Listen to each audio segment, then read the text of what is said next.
Hey guys, Matt from Total MTG, and it's a special episode of Deck Tech Tuesday. What you can see in front of you is two decks. It's a double Deck Tech this week. It is because I was brewing around Inspiring Statuary. It was the winner of Let's Build a Deck card, Inspiring Statuary. So I've got two decks just for you, great subs, followers, watchers, all of you. One deck here, as you can see in these very, very, very nice new sleeves of mine. Comes in at $243. Boom. It's a big one. And this little baby here comes in at $18. So hopefully between the two decks, we will, appeal to everyone. That's what I try to do. The budget brew could be slight janky. I've been playing it online. I've managed a couple of wins, but it's going to need a bit of tinkering. But I do like it. And hopefully this one, the old big $240 one, will work out just as well. So first of all, we will look at the big one. This is Inspiring Esper. I'm calling this one Inspiring Esper. The other one is called Inspiring Fire. Take from that what you will. So let me just have a little sort through because the lands are there. So the deck revolves, both decks revolve around Inspiring Statuary. Now, I will say I've tried to keep away from what, a lot of decks are with this, which is the Paradoxal Outcome or Marvel decks or anything like that. I've tried to be completely different to those type of decks. So for good, for bad, here's what they are.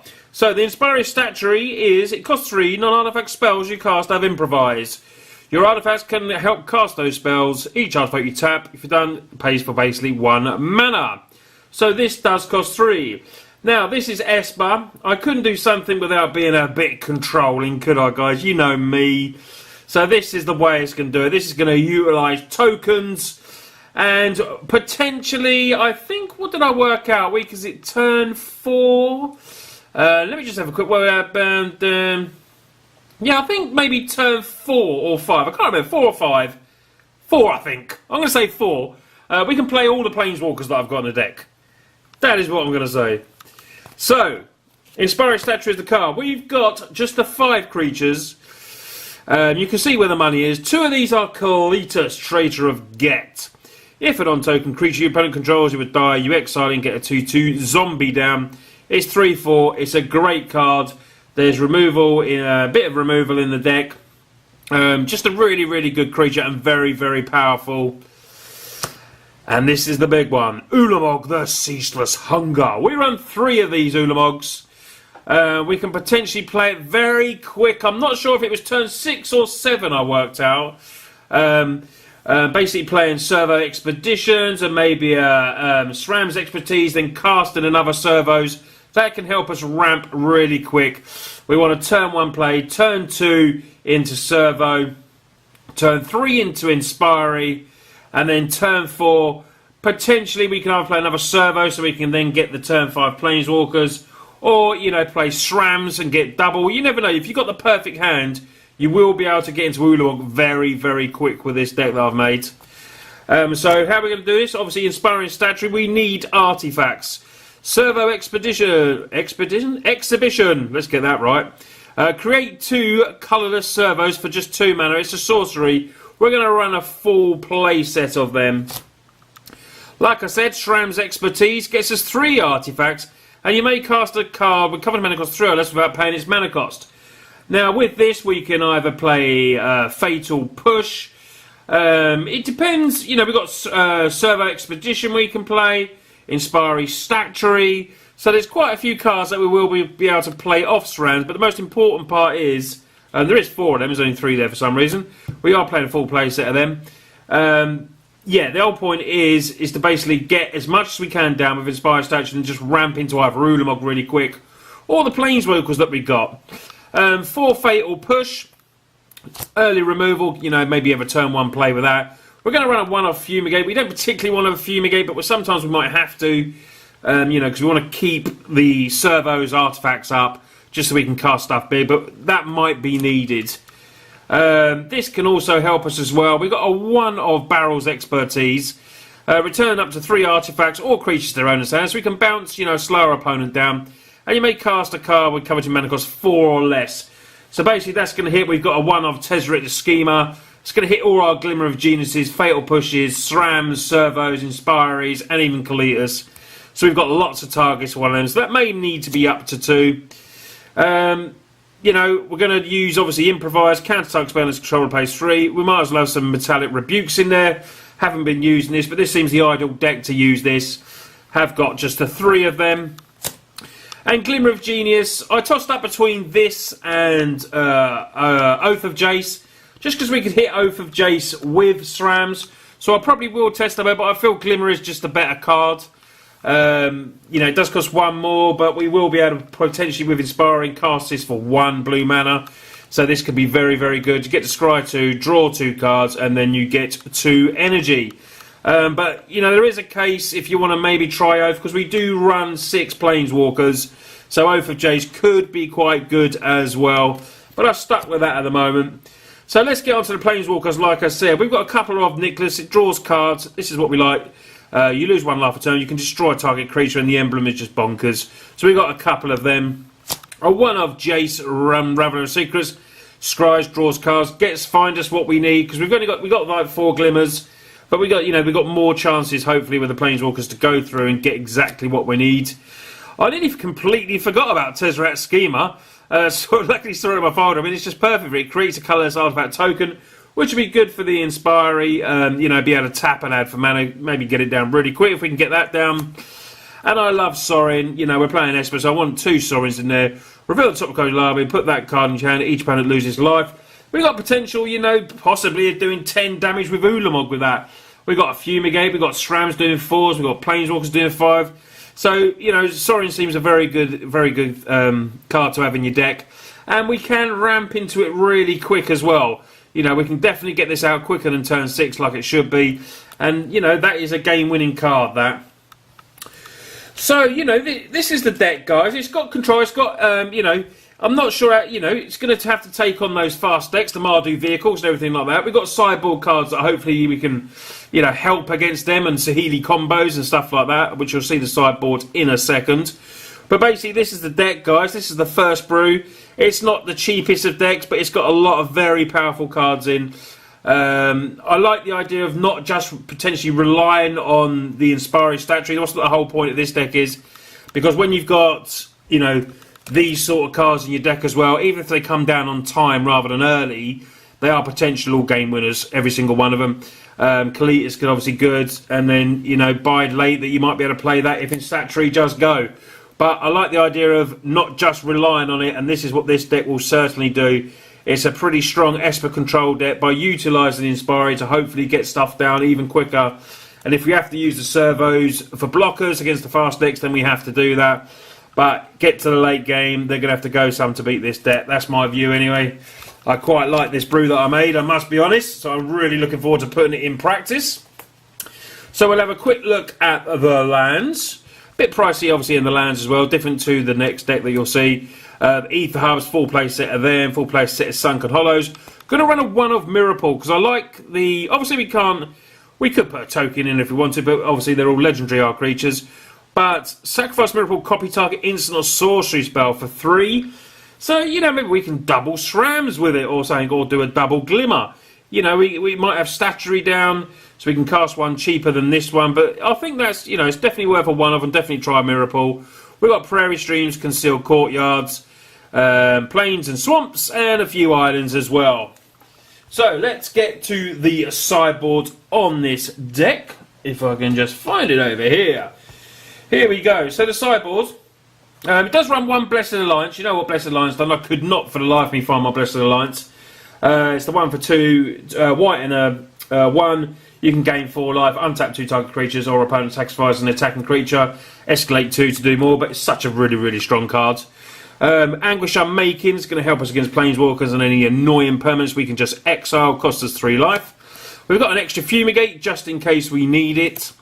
Authority of the Councils can come in against Saheeli and stuff like that, and a lot of token decks. Good against, I'm assuming it's good against vehicles decks. You know, the creatures come in, they can't be so quick. If you've got an Authority, you're going to gain life, and they're going to come in tapped, so they can't cruise straight away. Bit more artifact and enchantment removal in Fragmentize. Very good. A one of a Ruinous Path. Couple of Lost Legacy. Shame it doesn't do artifacts as well, so you can go and get those Torrential Gearhogs, but still a very, very good card. We got a one of a Yahini's Expertise, in case we need something a little bit different other than Fumigate. We got a couple of Negates, fairly simple to have them, and we have a one of Murder just for another kill spell as well. So guys, that was the first deck. That is Esper, Inspiring Esper. I'm going to call it Esper Inspiring Esper, I think we'll call it, and get my words all round today. But yeah, I really hope you like this deck. Now, as a special treat to you guys, I did make a second deck, because, you know, this first one was quite, you know, quite expensive. So I want to go for a budgety brew. You know I love my budgety brews, and I know everyone loves budget brews. So this one is called Inspiring Fire. So, what it is all about is, it is like mono red with basically colourless spells. We only really run 4 creatures of any effects. We do have Ornithopters. We've got a lot of... This is a totally different type of deck compared to the last one. This one is a bit all in, but it's fun. It's $18. Ticket-wise, an MTGO is probably going to cost... I think the dearest card is like the one of, or, you know, the release the Gremlins in the main board, which is like 2 tickets. It probably comes in under 5 tickets easily, I would have thought. So we're going to start off. So we have a couple of enchantments. We have a Molten Nursery, which when you cast a colour spell, it deals 1 damage to target creature or player. We got 3 of them. And we run the new one, Pier's Revolution. When a non-token artifact into your graveyard is put there, you have the opponent either takes 3 damage or it goes back to your hand. So we've got a lot of 0 mana spells. We can hopefully recur. They don't want to take the 3 damage, so it can come back down, do more damage. Obviously, if we've got the Molten there, and we've got this creature, which is Reckless Fireweaver. So the interactions between the two are, is, you know, if you're bouncing creatures back, they're either taking 3 damage, potentially it's coming down, it's doing damage with Reckless and damage with Molten, so they're going to take 2 either way, and you can keep, you know, this is like this is a really fun deck, guys. I've just been playing it on MTGO. Got a couple of wins, got obviously blown out a few times because that's the way the deck is. Obviously, it runs 4 Inspiring Statuary as well, which you saw in my previous deck. It does run 4 of them as well. I only have 4 in my collection.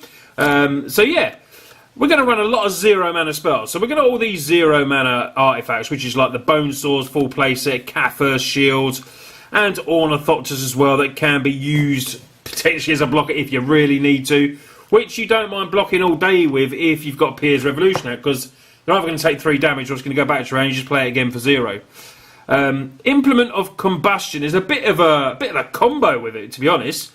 You can sacrifice it, take 1 damage. When it goes into the graveyard, you draw a card. So if they don't, you know, if they want to potentially just not get it back, they're going to take another 3 damage as well. But sometimes, hopefully, they put it back in your hand. You just do it over and over again. Reckless Fireweaver then hits them for 1. Molten Nursery then hits them for 1 as well. It's just a really good card, that. I'm running a couple of Perpetual Timepiece to maybe, you know, a lot of stuff is going in the graveyard and we want to put it back into our library. This card is good for that. We're not really using the top ability, we put the top 2 cards in. But the 2 exile this. And then obviously this will trigger stuff on there as colourless spells. Going to obviously activate a Reckless Fireweaver as well. Few Prophetic Prisms, 3 of these, basically just for the card draw as well. Really nice. And then we're going to get on to separate win cons. Now, with Inspiring Statuary down and all these lovely 0 manas and all the other ones, Fall of Titan seems really good. You know, we've been doing damage. We might only have 10, 11 damage left to do. We're running out of cards. We can top draw this and still win the game quite easily. You know, even if we've got a 0 mana spell in our hand, we're casting the 0 mana spell, playing this for its surge cost, which would be really, really good. Obviously, we've been Inspiring, tapping all those artifacts and then just doing 1 big Fall of the Titans or 1 big Burn from Within. So we've got a couple of different ways to win. And this is what I'm saying about Release the Gremlins. Release the Gremlins, we can do an interaction of killing our own creatures. Now, if we've got Pier's Revolution down, basically what my plan is, with Inspiring Statuary, we tap them all down, we kill them all with Release the Gremlins, we put loads of 2/2s down, and then they've got to decide whether to put all those artifacts back into our hand or take 3 damage a turn. So the likelihood is that they're going to send them all back to your hand. If you've got Molten Nursery or Reckless Fireweaver, then you're playing them all for 0s, they're going to do more damage. So this is a good little interaction, this deck. I really, really like it, and it's totally fun. You will get blown out a lot of the times. You know, it's a budget brew. It needs a bit of tinkering, maybe a little bit, upping maybe the release to 2, maybe something like that. And maybe upping Cathartic Reunion to 4, but it's down to 3 at the moment. Because we can discard cards because it's Perpetual Timepiece, so we can always get them back as well. And it runs 19 mountains. Possibly may go to 20. At the moment, 19 seems okay. But yeah, guys, this is the budget brew. It is Inspiring Fiery. I hope I've explained it well enough, including Inspiring Esper as well. 2 decks for you guys to make. If you've got the cards for the the big expensive deck, try putting that together. And this is a very budgety brew that you will be able to put together for $18. So £8, £7, £8, £9 to us at UK guys.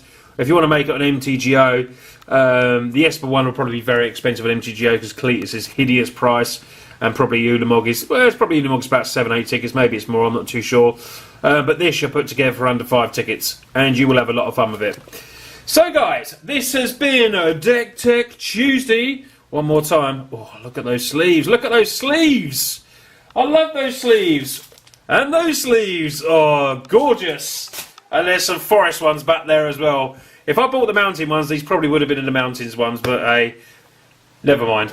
Anyway, guys, I really hope you've enjoyed this week's Deck Tech, and thank you to everyone that voted for Inspiring Statuary and everyone else that voted for all the other cards as well. Don't forget to follow me on Twitch. I will be playing, probably giving the old Inspiring Fire a few goes on Twitch. So make sure you go and follow me over there. Thanks a lot for watching, guys. Take care, and I'll see you soon.